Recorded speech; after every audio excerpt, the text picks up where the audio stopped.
Olá, boa tarde. Oi, Alê, tudo bem?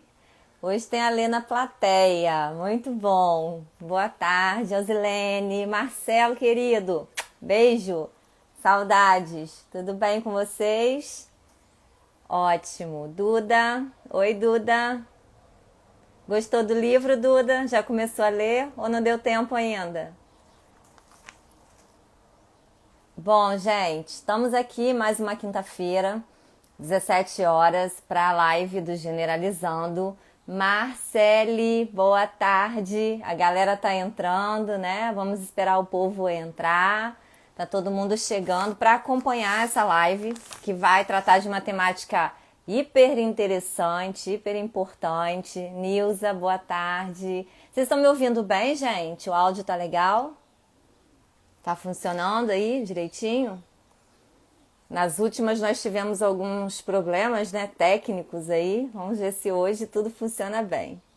Sinaliza aí pra mim se tá ouvindo, tá? Tá tudo ótimo? Então tá bom. Bom, hoje a gente vai falar sobre guarda compartilhada e a desconstrução dos papéis de gênero, dos papéis tradicionais de gênero. E para bater esse papo comigo, eu vou receber Angélica Lira, deixa eu ler aqui o currículo dela, é advogada, pós-graduada em responsabilidade civil e direito do consumidor e é presidente da Comissão OAB Vai Escola de Nilópolis, que é um município do Rio de Janeiro.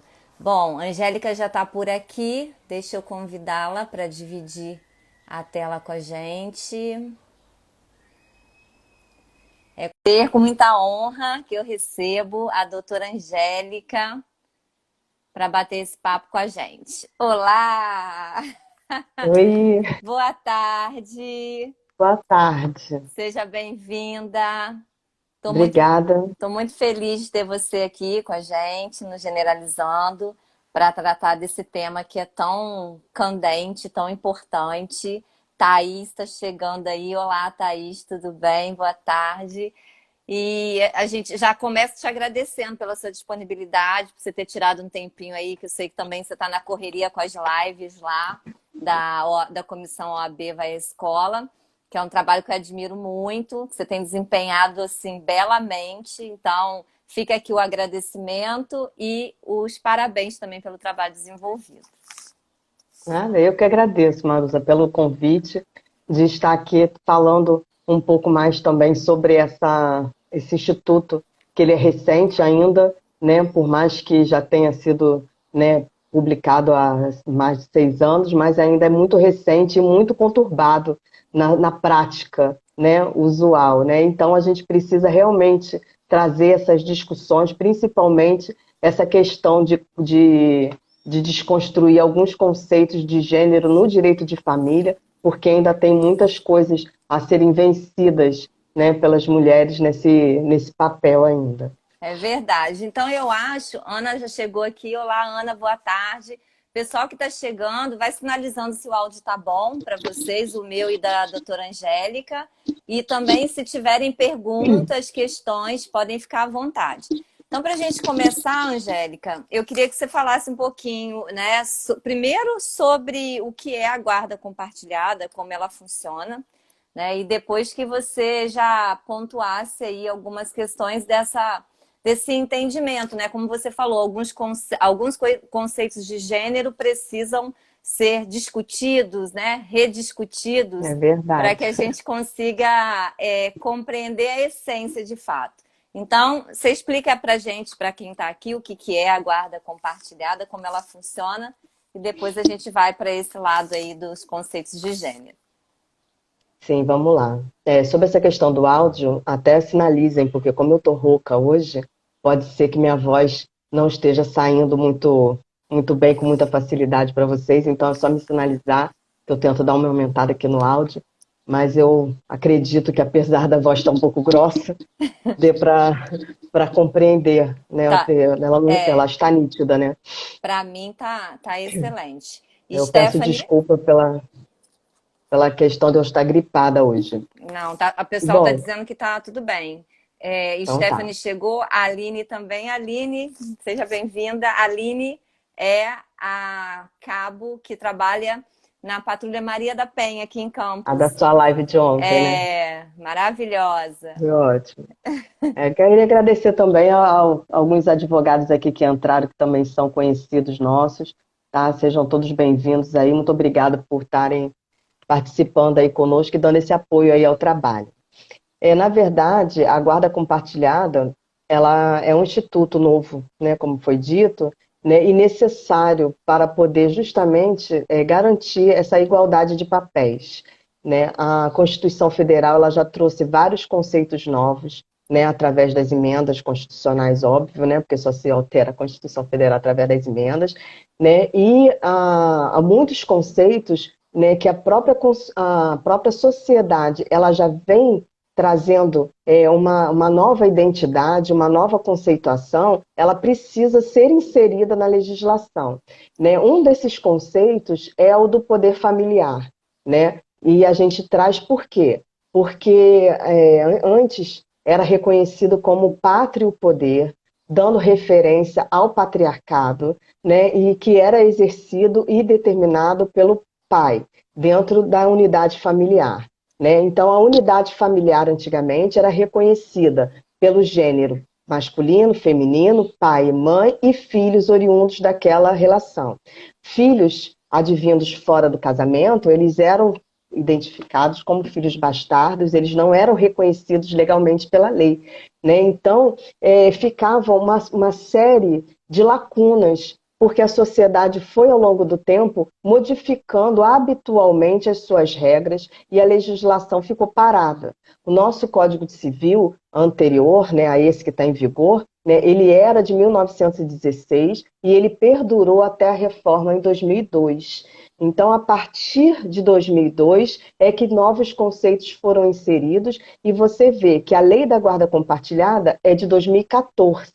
Então, ela tem 6 anos. Então, só a partir de 2014 é que novamente a sociedade ela trouxe esse novo conceito dessa questão, dessa necessidade de se trabalhar com esses novos conceitos da sociedade. Eu até, desculpa, eu vou ficar meio redundante, porque a gente vai ficar tendo que falar sobre desconstrução de conceito, né? Eu trabalho muito isso nas lives lá da minha comissão, né? Porque eu acho extremamente necessário, a sociedade evolui e a gente precisa evoluir junto com ela.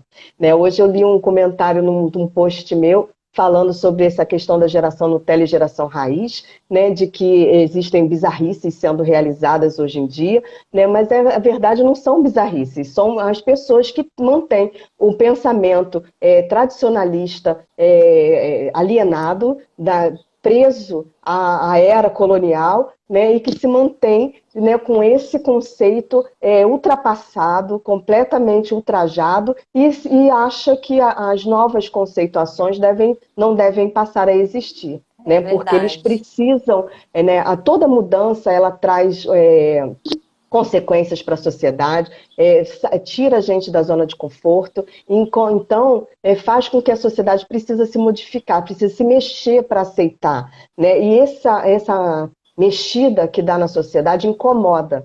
É Incomoda verdade. principalmente essa questão dessas pessoas que têm esse pensamento muito enraizado nessa alienação ultrapassada, né? Você vai. Só deixa eu te interromper, Angélica, porque você vai falando e aí eu vou pensando um monte de coisa, né? Minha Eu cabeça também vai, vou embolando os assuntos. minha cabeça vai ficando assim, a mil. Eu achei muito bacana, né? Assim, você começar a falando, dizendo, desculpe se ficar redundante, mas é que a gente tem que falar a todo momento sobre desconstrução de papéis, de conceitos, né? E Sim, eu acho isso muito importante porque quando a gente debate gênero, qualquer discussão de gênero, pode parecer, para quem está ouvindo, que é a mesma discussão. Né? Porque a gente sempre sim, começa a falar de gênero a partir desses modelos que são modelos de poder, né? Do sim, patriarcado, né? Da questão de como esses modelos vão sair do lar, né? Aquele modelo que funcionava dentro do lar, na colônia, no Brasil colônia, vai passar a ser um modelo que vai organizar o Estado, que vai organizar as instituições.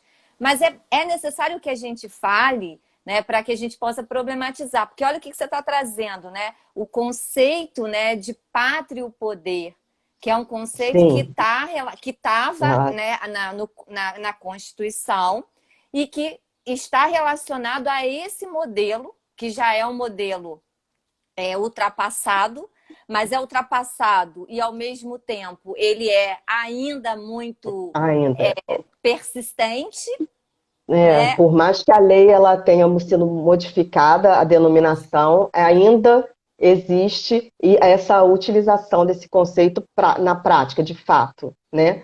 A gente costuma no direito utilizar muito essas expressões, que é matéria de direito, matéria de fato, o que está na lei e o que acontece na realidade, né? Então, a gente tem essa ambiguidade dentro do direito, né? E a gente tem que lembrar que a legislação ela é realizada dentro das esferas do poder legislativo, né? E a gente tem que ter em mente que o poder legislativo, desde sempre, ele é ocupado por homens brancos, héteros, então eles vão legislar de acordo com as necessidades e seus próprios interesses. Eles não vão legislar em razão de outras necessidades, senão pressionados pela sociedade por essas mudanças de conceito.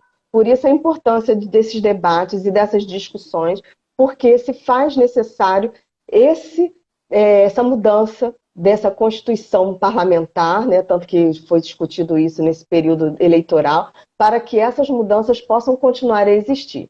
E uma das grandes reformas no direito de família foi essa questão do poder familiar. Né? Hoje em dia a gente não usa mais essa expressão do pátrio poder, embora faticamente a gente ainda sabe que muitos homens ainda exercem o poder em seus lares, né, em detrimento das vontades das mulheres, né, e principalmente dos seus filhos. E a ideia do pátrio poder é que é justamente dividir igualmente os direitos e deveres no âmbito familiar. E a Constituição ela traz para a gente um rol exemplificativo do que seria a entidade familiar, né? Eu até, lendo alguns artigos para poder me embasar para fazer a live de hoje, achei um caso interessante que a gente vê que, sem querer, as pessoas incluem dentro do seu contexto da sua escrita um pensamento um pouco machista, né? Porque a pessoa, não vou citar onde foi o post para evitar qualquer é, alusão à pessoa, eu não vou criticar aqui, mas é o pensamento dele, de repente ele nem se atentou para isso, né? Mas ele esclarece que no direito civil, né, podemos entender como entidade familiar aquela derivada do casamento sendo formada por pai, mãe e filhos. Não, não tem essa entidade familiar formada por pai, mãe e filhos. A Constituição Federal, ela traz para a gente, né, a questão da entidade familiar formada pelos genitores, pelos cônjuges, né? E não cita, né, quem são esses cônjuges. Ele cita, inclusive, como exemplo de entidade familiar, qualquer um dos pais junto com os filhos. Né? Então, se é qualquer um dos pais, é qualquer pessoa, independente do gênero, independente da condição social, né? Independente de quem esteja na posse e na guarda da criança. Então, você vê que ainda, até na escrita de um É, artigo jurídico, ainda está inserido, intrínseco, esse posicionamento machista de que a sociedade ela é formada por homem, mulher e filhos, é isso né? aí. Excluindo a relação homoafetiva, que E já é totalmente aceita no ordenamento jurídico, doutrina, jurisprudência, né, com vários julgados nas cortes superiores, inclusive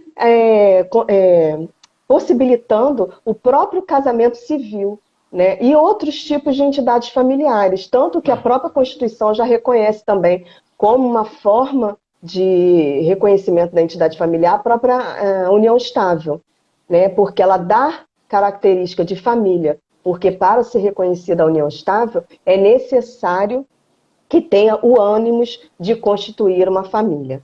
Né? Então, a gente vê que tem toda uma desconstrução do conceito já vindo da própria legislação, né? E que a sociedade ainda se mantém um pouquinho resistente, eu né? diria na, até, na, eu na diria aplicação. até muito, né, Angélica? Porque é por É, isso o vocabulário, né, o discurso, a escrita são exercícios de poder. E como são exercícios de poder, né? O que está posto tem exatamente esse sentido de aquilo é que vale. Por isso que discutir esses conceitos, né? Questionar esses conceitos é fundamental, porque você vai Exatamente. observar, né, que o direito ele vai refletir, de certo modo, as relações sociais, né, porque ele tem que organizar a sociedade, então tem que dar conta dessas relações sociais, mas a sociedade muda muito, muito rapidamente, né, e a norma, Sim, a lei, ela demanda um pouco mais de maturação, de mais tempo para mudar, e mesmo depois, quando a gente alcança essa mudança, né, na lei, a gente ainda tem a a resistência, né, resistência de da utilização incorporar desse. exatamente. Sim, porque fica nesse enraizamento, né? Como a gente falou, a questão da mudança, né? A gente tem que pensar na mudança não como um rompimento de todas as tradições necessárias. A gente não precisa acabar com o casamento homem-mulher para aceitar o casamento homoafetivo. A gente não precisa romper com as demais entidades tradicionais para poder aceitar as entidades não tradicionais, que hoje são bastante verificadas na nossa sociedade. Né? E a guarda compartilhada, ela traz justamente para a gente essa igualdade de direitos. Né? Então, a gente traz a observação de que ambos os genitores, eles têm direitos e deveres, inclusive direitos quanto às decisões importantes em relação à prole, né? O que antes não existia com a guarda unilateral, né? A guarda unilateral, ela confundia muito porque as pessoas elas acreditavam que por ter a guarda ela tinha a propriedade da criança, né? Isso era uma das coisas que era muito discutida no direito de família, porque tirava o exercício do outro cônjuge, né? E era utilizado a criança como uma forma de afastamento, tanto que se foi discutida a respeito da própria alienação parental, hoje se discute até alienação parental, se realmente é uma questão de gênero, somente feminino quem faz a alienação parental, porque já não é mais, né? Então, Porque a guarda já não é mais realizada somente pela mulher. eu ia te perguntar isso, né? Você falou da guarda unilateral. Nessa guarda unilateral, a mulher era quase sempre a que ficava com a guarda da criança, né? Justamente por causa desses conceitos patriarcais, né, que a gente vai aí vir, né, desde dos primórdios aí da nossa civilização, de que a mulher ela era propriedade do marido, né, ela, na verdade dos pais, que vendia, na verdade, né, pelo dote a mulher aos seus cônjuges, né, tanto que ela marcada através do sobrenome do marido, né? Ela perdia o sobrenome da família dela para inserir o sobrenome do marido para ter demonstrar a propriedade. Né? Então, tanto que os próprios escravos eles eram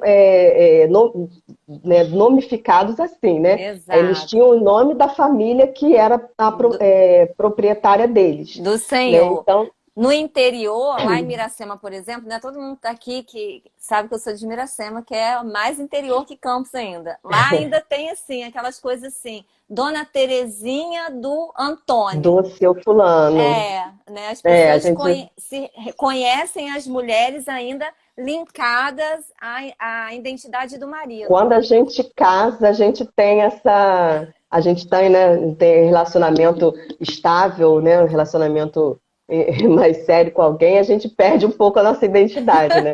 A gente fala, você que é a mulher do fulano, É, né? Você não é, você perde o seu nome, né? é. Mas isso ainda são resquícios da sociedade, né? Mas a gente vê que mesmo assim, né, o direito permite hoje que a mulher, se não tiver interesse, ela não precisa alterar o seu nome para incluir o nome do marido, né? Isso é uma escolha da mulher hoje em dia, né? Ela não é obrigada a tirar o nome da sua família para acrescentar. Então você vê que os conceitos de patriarcado foram sendo modificados, né? E isso foi constituído, né, e conseguido através dos movimentos feministas, pelos direitos da igualdade sociais, né, dos direitos e deveres, né, da ida a mulher ao mercado de trabalho. Por quê? porque se ocorria que a mulher, dona de casa, quando acontecia do marido sair, que ela era totalmente dependente dele, elas ficavam na miséria junto com os filhos,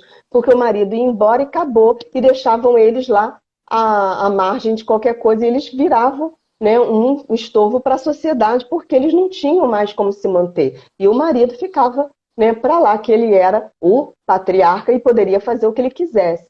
Então, a partir desse movimento que a mulher foi se colocando e se inserindo na sociedade através dessas conquistas desses direitos, inclusive dessa questão do direito ao mercado de trabalho, né, ela praticamente ela se iguala, né, ainda a gente sabe que ainda tem muita diferença, óbvio, né, mas muitas mulheres hoje são né, o que era considerado, né, o arrimo de família, elas são consideradas hoje a pessoa que sustenta o seu lar, né? Tanto que a gente volta de novo na Constituição Familiar, né? A mulher com o seu filho, ela é uma entidade familiar, né? Então ela precisa se manter, né? E a guarda unilateral exclusivamente colocada sobre a responsabilidade da mulher, ela passou a ser um dever exclusivo dela. Ela deixou de ser um direito e passou a ser um dever, porque era assim que vinha, né, desde essa construção da sociedade. E, Então, com isso, Angélica, desculpa só te interromper de novo, mas nada. assim, é porque aí vai me dando os insights, né? Então, quando você fala da guarda unilateral, né, que a gente acompanhou, que era, né, geralmente, assim, muito dificilmente um juiz não daria guarda para a mãe, até porque vem com essa Sim, ideia de que a mulher, né, ela nasceu para ser mãe, que é o amor materno, que é intrínseco, a mulher, aquela sim, história toda, a mulher cuidadora. E, de certa forma, isso até eximia a responsabilidade masculina, né? idade Do pai, masculina, né? sim. Era justamente essa a questão, né? O homem passava a ser apenas quando era, né, o provedor através dos alimentos, né? E ele ficava, né, indiferente quanto ao afeto e quanto ao convívio com a criança, né? Isso surgiu várias, né, coisas dentro do direito de família, várias situações que hoje estão sendo revistas. Por exemplo, o próprio abandono afetivo, fiz até um textozinho na minha página falando sobre essa questão do abandono afetivo, que hoje em dia não se tem mais essa conceituação, não se admite mais isso na sociedade, o homem se afastar pura e simplesmente porque se afastou, eu tenho uma nova família, não quero saber da minha família anterior. Não, não é assim. O vínculo com os filhos, ele não é rompido com o fim do relacionamento, matrimonial ou não, né? O relacionamento, ele põe fim apenas à conjugalidade entre o homem e a mulher ou entre os pares, independente do gênero, né? Mas a filiação, ela vai permanecer, independente se a filiação é biológica, adotiva, né? A responsabilidade, ela permanece. E ela permanece para ambos. Né? Por isso é importante essa questão da guarda compartilhada, porque ela trouxe para ambos os genitores essa possibilidade de exercer o poder de igualdade. Né? E isso tira um pouco dessa responsabilidade da mulher, porque a mulher precisava se jogar no mercado de trabalho e precisava deixar a criança sobre a responsabilidade de uma terceira pessoa. Hoje em dia, ela não precisa mais disso. Ela pode dividir a responsabilidade com o próprio pai, né? De igualdade em igualdade de condições. O que a gente precisa aqui desconstruir é que o fato da mãe ter esse tipo de postura não quer dizer que ela está abandonando ou que ela deixou de amar os seus filhos. Né? Eu já ouvi muito pais dizendo que são mães de fotografia, que são mães de redes sociais, que admira a mãe, que cuida dos seus filhos, como se elas não cuidassem.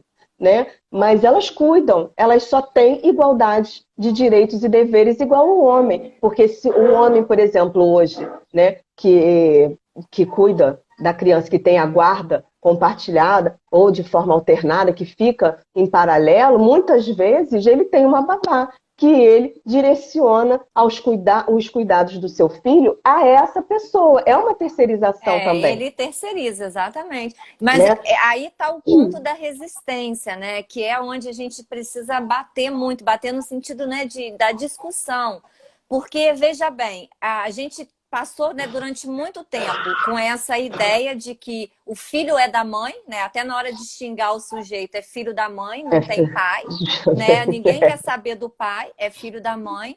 E aí a mulher, com toda a responsabilidade, sozinha, né? Quantas famílias nós temos no Brasil, sobretudo na periferia, onde você tem mãe solo, né? As sim, mulheres criando sozinhos os seus filhos, ralando para poder sustentar os filhos. E quando você tem o avanço legislativo, né, que vai na direção da igualdade, aí a gente tem ainda a sociedade questionando isso. E questionando. volta, né? Porque agora, se você opta pela guarda compartilhada se a criança fica um período com o pai, é como se a mãe estivesse abandonando o filho. Abandonado, justamente. Aí você volta para aquele conceito tradicionalista patriarcal, né, de que né, assim, mal comparando a cultura, a própria cultura do estupro, né, que diz que a mulher pede, né, que a mulher não pode vestir determinada roupa porque ela pediu para ser abusada sexualmente, né? Então quer dizer que a mãe, que ela está solteira, ela tem o filho, ela não pode sair, ela não pode deixar o filho com outra pessoa porque ela está abandonando seu filho. Ela não pode entrar no novo relacionamento que ela está expondo seu filho. Mas o homem tem esse direito de ter um novo relacionamento. Né? Então, eles costumam, inclusive, a dizer que estão substituindo as mães, né, pelas novas companheiras. Né? E falam isso, né? Falando principalmente assim, uma questão de uma perpetuação da violência doméstica que a mulher já sofria. A mulher se separa, sai desse lar abusivo, né? O companheiro ele mantém um relacionamento com uma outra pessoa e ele fica o tempo todo, né, chantageando, continuando a pressão psicológica com a mulher, né, dizendo que tem outra pessoa no lugar dela, que o filho ama mais a outra pessoa, que quem dá atenção para o filho é a outra pessoa, né? Isso tudo são violências que a mulher vai sofrendo, né, por conta de uma conceituação social que já não tem mais razão de existir. Né? A criança, principalmente, isso já era observado nas famílias anteriores, né? Porque as mulheres saíam desses lares, né, abusivos, né? E elas eram consideradas como abandono de lar. Existia esse instituto dentro do direito, né? Que dava como abandono do lar e a mulher perdia todos os direitos. Ela perdia o direito à visita aos filhos, ao direito à guarda dos filhos, direito a receber pensão do marido, porque ela era, nesse período, né, dona de casa sustentada. Ela ficava totalmente desassistida, né, de todas as formas, emocionalmente, psicologicamente, materialmente, e não é assim, né? A gente demorou muito tempo para reconhecer que o lar ele nem sempre uma área, uma zona segura para a mulher, Para a né? mulher.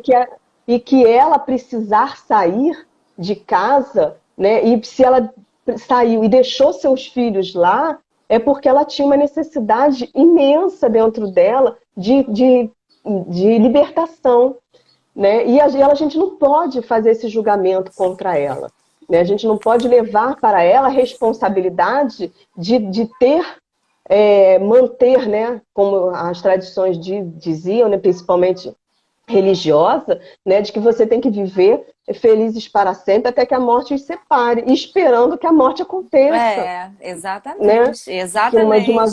uma violência extrema aconteça para que finalmente se rompam esses laços, né, da conjugalidade entre eles. A Marcele comentou aqui, a Maria Fernanda está parabenizando pela pauta, e a Marcele colocou que o esposo falou isso com ela um dia desses, que se ela morresse ia arrumar outra mulher para cuidar dos filhos. Olha aí, Marcele. Olha só, tá vendo? É por causa desse entendimento de que quem cuida dos filhos é a mulher, né? Esse é o conceito que precisa ser rompido, de que o quase deu uma homem tem que voadora cuidar nele. junto, né? O homem, ele é pai junto da mesma forma, ele exerce o poder familiar da mesma forma, né? Os deveres né, os direitos e deveres do lar devem ser exercidos de igual forma, claro que dentro da proporção de cada um, né? Óbvio que se for materialmente quem ganha mais vai ajudar dentro da sua proporção e quem ganha menos dentro da sua também, né, é possibilidade, né? Da mesma forma quando se separarem, né? A gente não pode exigir que a outra pessoa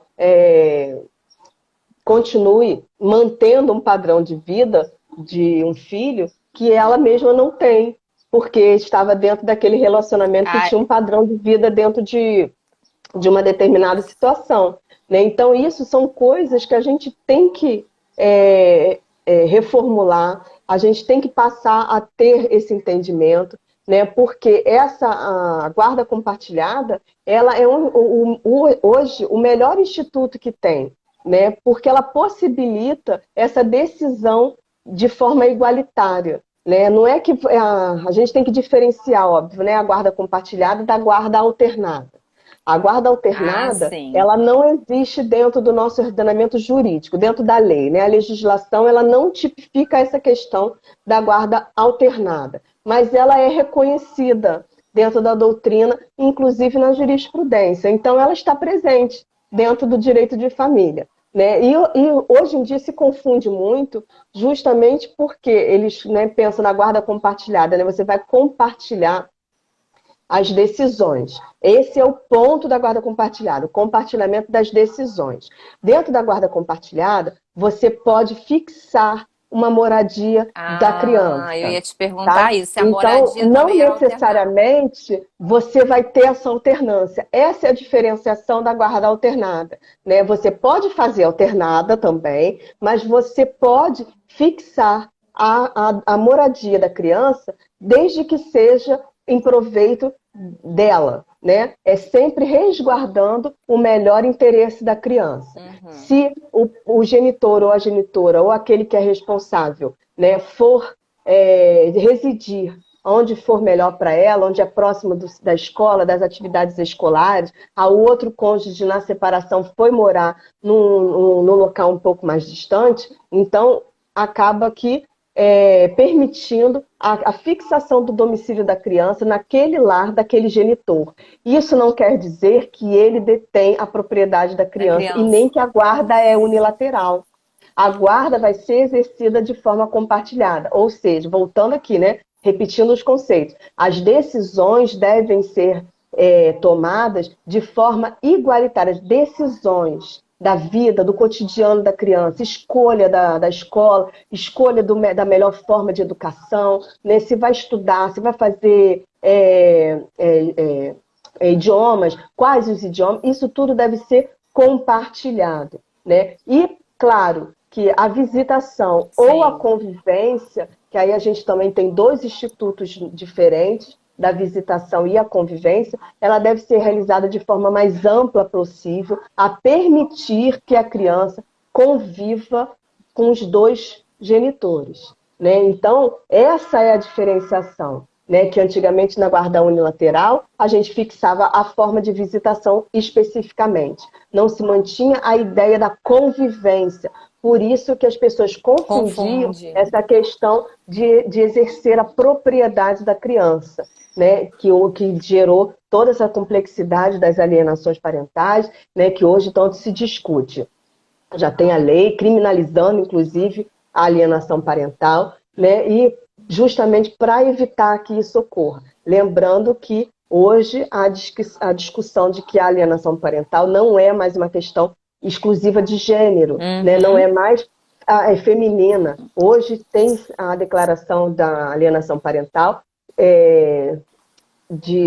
também observada pelo pai, né? E também por outras pessoas do convívio, pela própria babá, né, que pode realizar também alienação parental, pelos avós, pelos tios, né, pelo irmão de outro, né, que é meu irmão da parte de um dos cônjuges. Então, a alienação parental ela pode vir de qualquer lado, ela não é mais uma questão de gênero também feminino.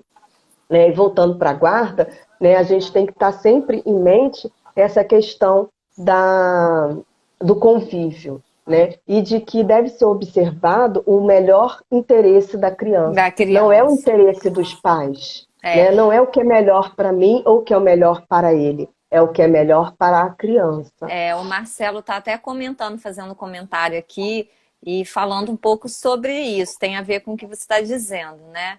De que muitas vezes você tem uma das partes, né, que acaba até usando ali a criança, né, para poder atingir a outra parte. Ele está falando um pouquinho sobre a falta de bom senso, às vezes, né? A dificuldade que pode ter entre Sim, o casal de realmente, assim, por mais que a gente pense que talvez uma separação ela venha, né, com algum tipo de mágoa, né, Angélica, de questões mal resolvidas, mas isso não pode ser transferido para a criança, né? A criança, sim. como você diz, a guarda ela deve ser pensada em proveito do menor, né, da criança.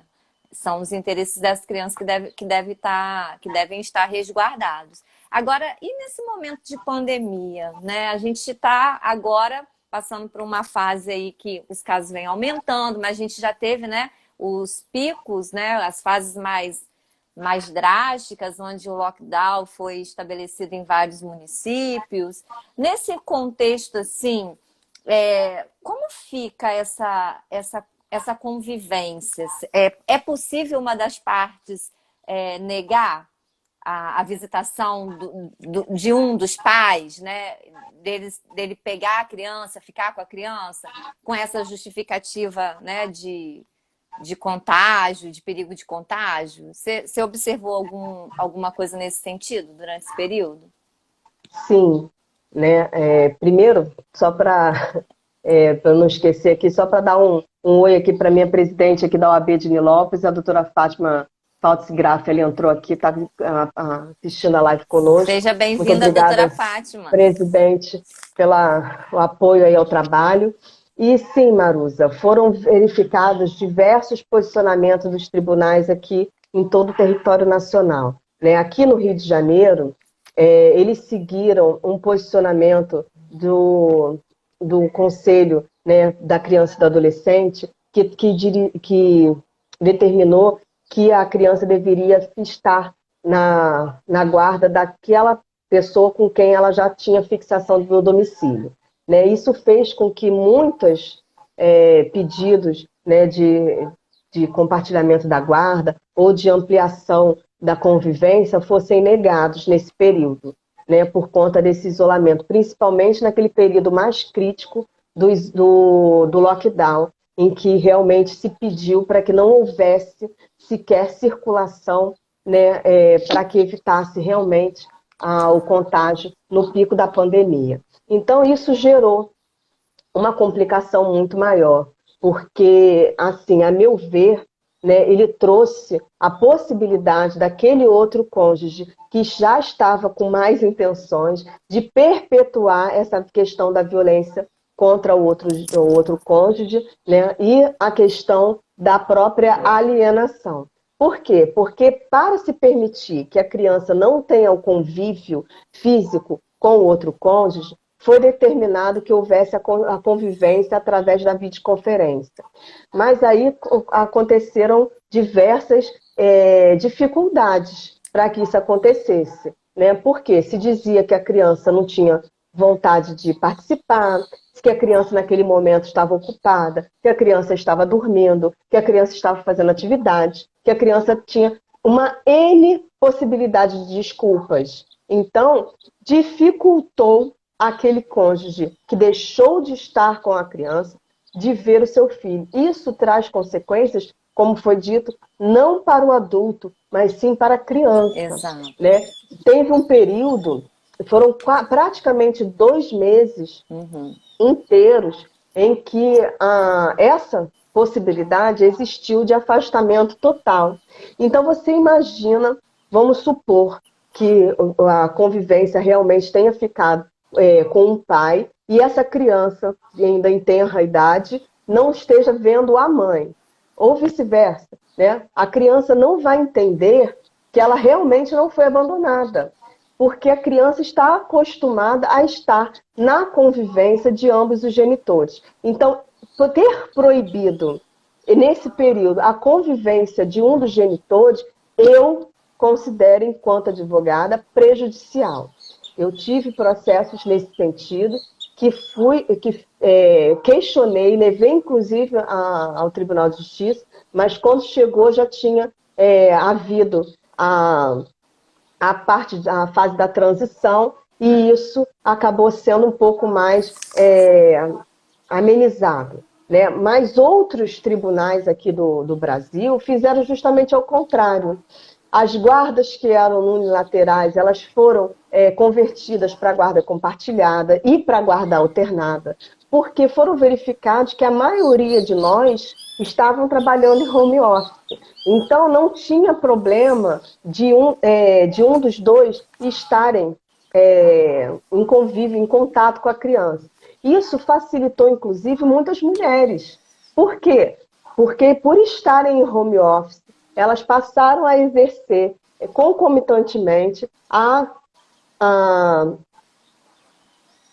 como é que se fala? O trabalho, tanto profissional, quanto o trabalho de casa, como a questão do cuidado com as crianças, né? E sem o genitor, porque eles estão separados. Para se haver a questão da discussão da guarda, é porque eles estavam separados. Uhum. Então, essa questão trouxe um pouco também dessa possibilidade da mulher dividir essa responsabilidade. Está aí a ideia, novamente, da guarda compartilhada. Porque, nesse período, ela precisava, como, né, muitas de nós liberaram suas secretárias e suas ajudantes do lar, né, então acabou que as atividades domésticas ficaram exclusivamente sob a responsabilidade dos habitantes daquele lar, né, daquela casa. Então, acabava exercendo múltiplas tarefas, né, e sem ter a condição, porque tinha que dar condições de fazer as suas atividades profissionais, estando ao mesmo tempo com a sua criança ao seu redor. Isso dificultou muito. Então, alguns tribunais fizeram essa conversão da guarda unilateral para a guarda compartilhada. Inclusive, outros tribunais fizeram mais, por exemplo, inverteram a guarda, né? Porque a pessoa que tinha a guarda decidiu descansar nesse período da pandemia, porque não tinha a necessidade de estar no trabalho, e foi para uma casa de campo, ou para uma casa de praia, e se afastou a criança daquele convívio do outro genitor. Então, houveram alguns entendimentos de que deveria-se, então, permanecer a criança naquele domicílio para que aquele outro genitor pudesse ter a sua ampla convivência restabelecida. Né? Então, você vê que, na verdade, a ideia desse período da pandemia, né, faltou, assim, na meu ver, alguns julgadores, um pouco de olhar humanizado, né? Que a gente hoje chama no direito, na parte do direito sistêmico, né? Que a gente levar um pouco mais para dentro da aplicação do direito, esse olhar um pouco mais humanizado, um pouco mais, né, empático, né, de você saber que dos dois lados há pessoas que estão sofrendo com essa separação e com essa ausência da convivência familiar,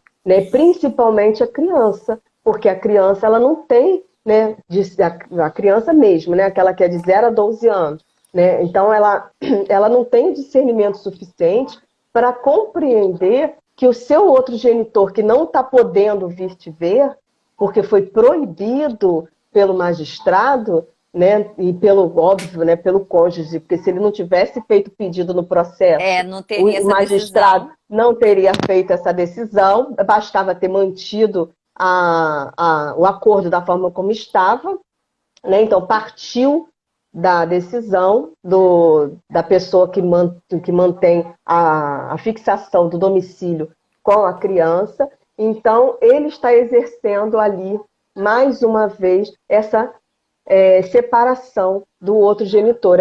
Eu considero uma forma de violência. E você imagina nesses casos, né, que você está citando aí, quando a residência fixada está com o pai, né? E aí você tem, nesse caso, a mãe, né, aquela que está distante, aquela que vai ser proibida durante esse período de ter esse contato, né? E reforçando ainda mais aquela ideia, né, que ainda é muito viva na sociedade, que é uma Sim, escolha da mulher, que ela abriu mão do filho e que ela é uma sim, pessoa má, né, porque ela não é capaz de amar o filho, que é o que a gente sim, estava falando desde o início da nossa conversa, né? justamente. E você pode perceber que a maioria das vezes esse tipo de determinação, hoje em dia, né, ainda é, né, conceituado assim, para que se o homem tenha a guarda da criança ou a fixação do domicílio, a maioria das vezes ainda é em razão do poder econômico. Né? Teve até um caso polêmico aqui no Brasil de uma criança que morava numa comunidade, a mãe era trabalhadora, né? O Exato. pai foi morar em outro país, né? E ele pediu a guarda e a juíza concedeu, porque disse que era melhor para ela não morar dentro de uma comunidade que era violência, acho que usou a violência, né, usou a Angélica? violência e Como. usou também a questão do padrão financeiro, que ele poderia dar melhor condição de vida para a criança em razão do padrão financeiro, que era melhor para ela. Mas isso, quem disse que isso é o melhor para a criança? Uhum. Né? Ela não viu a questão né, do sentimento de estar ali naquele momento da criança ter vivenciado aquele momento todo com a mãe, né, e ela simplesmente vai romper o Ainda laço mais que você tem uma materno-filial, distância geográfica aí, né? gráfica Porque é outro enorme. país. Justamente. O que ela poderia ali fazer de repente, era determinar, aí sim, a questão da guarda alternada, né, passando 6 meses com um, 6 meses com o outro. Mas o pai, já que tem a questão do poder financeiro maior, poder econômico maior, ele ter a obrigatoriedade, entre aspas, de financiar a saída e vinda da criança de lá para cá. Né? Mas não simplesmente converter a guarda e tirar a criança da mãe como se a mãe não tivesse competência para isso. Né? Hoje em dia só se exclui, né, essa questão do poder familiar por uma coisa realmente grave. Né? Você até em casos, vamos supor assim, né, que está no ECA, no Uhum. Estatuto da Criança e Adolescente, né, de medidas restritivas e protetivas da criança e do adolescente, toda vez que eles vão pensar em alguma coisa sobre a questão familiar, o que eles fazem? Eles tentam voltar a inserir a criança nesse núcleo familiar. Por mais Exato. que tenha havido algum transtorno, algum problema naquela família, que seja uma família desestruturada, que seja uma família precária financeiramente, mas a ideia que está instituída no ECA é justamente tentar fazer com que a criança se mantenha nesse núcleo familiar, que é o que ela conhece, que é o que dá segurança sentimental, emocional, psíquica para a criança, né? E fazer esse rompimento brusco, né, da criança com qualquer um dos genitores, eu acho uma violência muito grande com a criança, principalmente. Você Né? pode Eu terminar. ia só citar aqui, né, que nesse momento, nesse período da pandemia, eu tive um caso de uma mãe que eu estava acompanhando o processo dela na vara de família, que ela teve a guarda compartilhada suspensa, inclusive ela não passou o Dia das Mães com o seu filho, justamente porque foi nesse período do isolamento total que teve aqui no Rio de Janeiro, e ela foi impedida de estar com a criança nesse período. A criança ainda é uma criança pequena, ela vai ter, né, se Deus quiser, né, vamos supor, né, que ela pode ter lá na frente o esquecimento de que isso aconteceu, mas isso pode gerar um transtorno para a criança, porque você não sabe o que está acontecendo lá do outro lado. Se está dizendo, tá vendo? Sua mãe não veio te ver nem no Dia das Mães. Sua mãe não quis saber de você. Nesse período que você ficou aqui, sua mãe não te ligou nem um dia. Só que a criança não tem telefone. Ela precisa falar através do telefone do outro genitor, que foi quem fez o pedido na justiça para afastar a mãe. Usando o argumento, né? E foi dado o argumento da pandemia, que foi dado provimento pelo juiz, que determinou a utilização da videoconferência, que vai ficar a cargo da outra pessoa que continua promovendo a violência. E aí olha só como que é uma volta que você dá, né? Porque a gente começou a nossa conversa e já estamos aqui com 9 minutos para terminar. Olha como que passou rápido. Passou rápido. A gente começou a nossa conversa falando justamente de como é preciso, né, desconstruir determinados padrões de comportamentos, discutir os conceitos, rediscutir os conceitos, porque a gente tem uma formação onde a mulher ocupa um espaço de submissão, né? E ela é violentada, não só imaginando assim fisicamente, mas ela é violentada nos seus direitos historicamente, até porque ela tinha pouquíssimo acesso a direitos, né? E quando a gente avança, quando você tem avanços legislativos como esse, né, como a Lei Maria da Penha, como a Lei do Feminicídio, esses avanços ainda são instrumentalizados pelos mesmos detentores de poder para continuar mantendo uma relação de violência.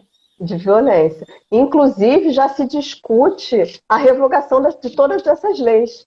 Né? Hoje em dia se discute a revogação da Lei Maria da Penha, se discute a revogação da Lei do Feminicídio, se discute a revogação da Lei da Alienação Parental, né? Porque essas leis elas são utilizadas, né, como uma forma de conter essa violência, que ela é derivada, né, ainda, né, na questão de gênero, né? E como ela é voltada para uma parcela da sociedade, eles falam que a ideia aqui de que está, como é que fala, tirando, né, o direito da outra parcela, como se estivesse criando uma desigualdade da balança. E não é verdade, é ao contrário, né? Porque se antes se teve essa necessidade de criar essas leis, é porque os abusos cometidos antes, eles eram tamanhos que foi necessário se conter através dessa regulamentação dessa lei. Porque eu costumo dizer... são leis, né? Por exemplo, a Lei Maria da Penha, né? Ela responde à assinatura de tratados internacionais, né? De organismos internacionais que militam, né? Pela igualdade de gênero.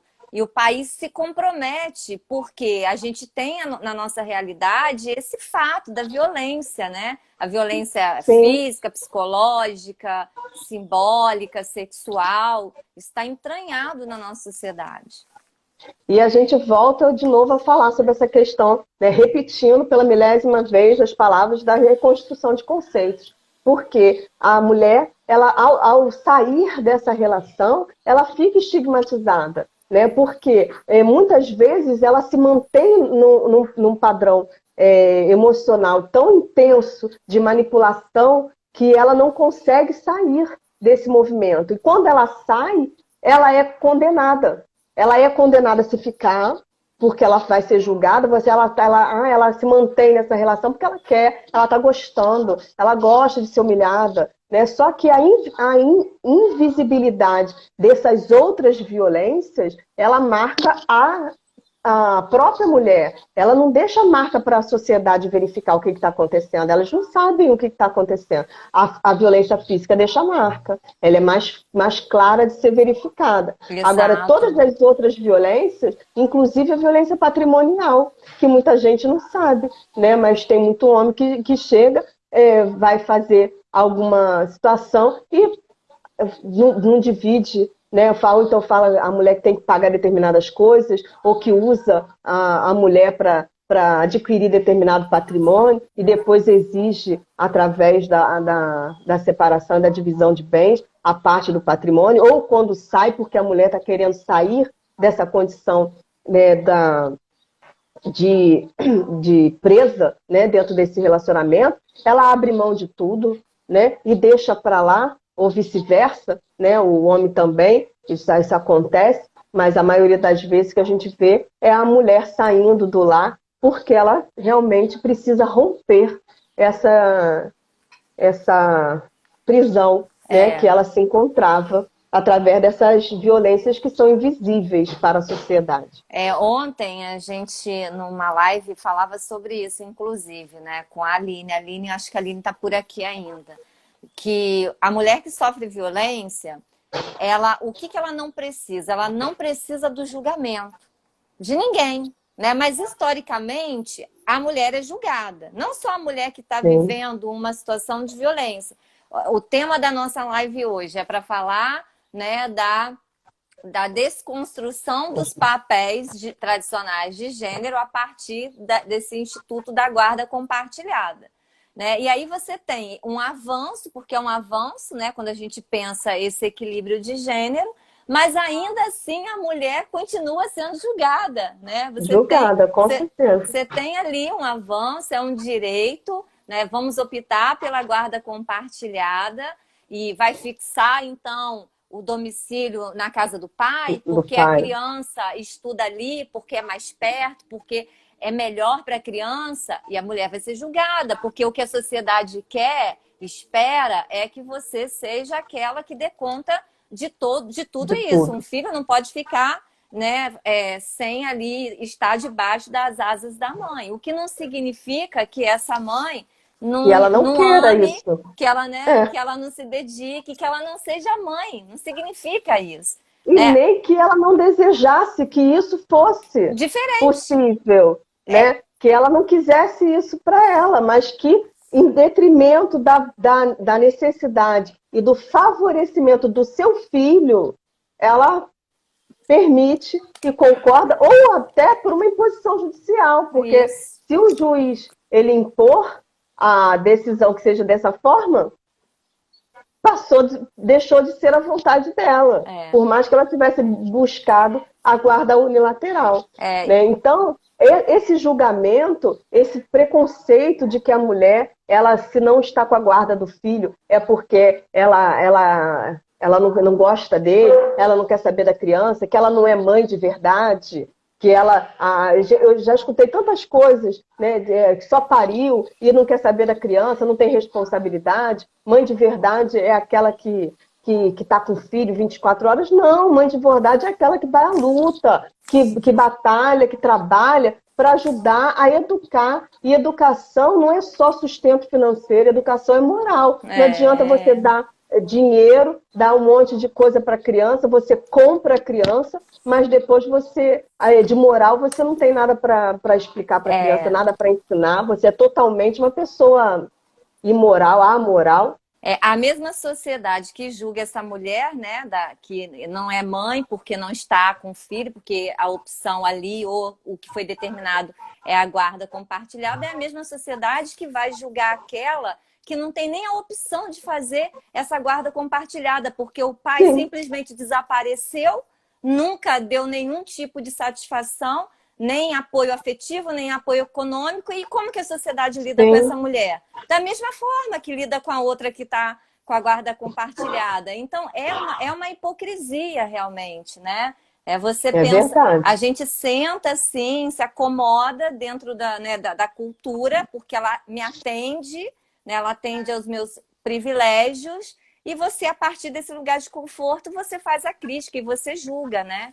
Enfim, A gente está Aí, quase terminando aqui, já vai começar o reloginho, Angélica. né, aí só para concluir, né, que aí a gente vê, infelizmente, essas pessoas que vêm com esses conceitos de geração Nutella, geração raiz, que é uma coisa extremamente desnecessária, né? A gente não pode considerar que o que era bom para a gente na nossa época vai ser bom para a época atual, para as épocas adiante, né? Só a parte tecnológica, né, hoje que a gente está inserida nela, né, ela não existia, pelo menos na minha época, né? Então a gente está hoje em outra sociedade, em outra situação, né, e esses conceitos realmente precisam ser desconstruídos. E aí, só para encerrar, a Maria Fernanda havia perguntado, né, se a guarda compartilhada está acessível a qualquer tipo de casal. Né? Ela falou alguma Sim, coisa sobre amigos, mas sim, para. E para fechar, gente, está acabando meu tempo aqui. Eu queria dizer assim: a gente está falando de guarda compartilhada, mas com uma noção muito pé no chão de que a gente está falando de uma minoria de mulheres que têm acesso a isso. Né? A gente tem muitas mulheres na periferia, mulheres negras, pobres, que estão aí criando seus filhos sozinhas, sem apoio do pai, sem apoio pai. do Estado e sendo julgada por toda a sociedade, né? E o Então, julgamento que a mãe tem por escolher esse. Porque, na verdade, a guarda compartilhada hoje, na legislação, ela é tida como a regra da guarda, não é isso. mais a guarda unilateral. Né? Então, você tem que estar inserida na guarda compartilhada em qualquer separação que tem. Se não quiser a guarda compartilhada, é que você tem que se ser submetida a um acordo ou à justiça, né? E não exercê-la unilateralmente, né? Deveria ser o contrário, mas ainda não é assim que ser visto, não. Ah, então. Gente, olha, eu queria aproveitar esses minutinhos que faltam, agradecer a doutora Angélica pela disponibilidade, né? Um papo muito interessante. A gente poderia ficar muito mais tempo aqui, mas infelizmente o Instagram derruba a gente. Quero agradecer a Derruba. todo mundo que está aqui conosco. Obrigada pela participação. Curtam lá o Generalizando, compartilhem os nossos materiais. Angélica, quer deixar sua página aí para o Obrigada. pessoal? Eu que agradeço também, Marusa. Muito obrigada aí pelo convite e pela oportunidade aqui de trazer um pouco do nosso trabalho. Eu tenho 2 páginas, Angélica ADV, que é a minha página pessoal do meu profissional como advogada, e a página da comissão, oabvaiaescola.new. Beijo e aguardo vocês lá. Tchau, tchau. Tchau.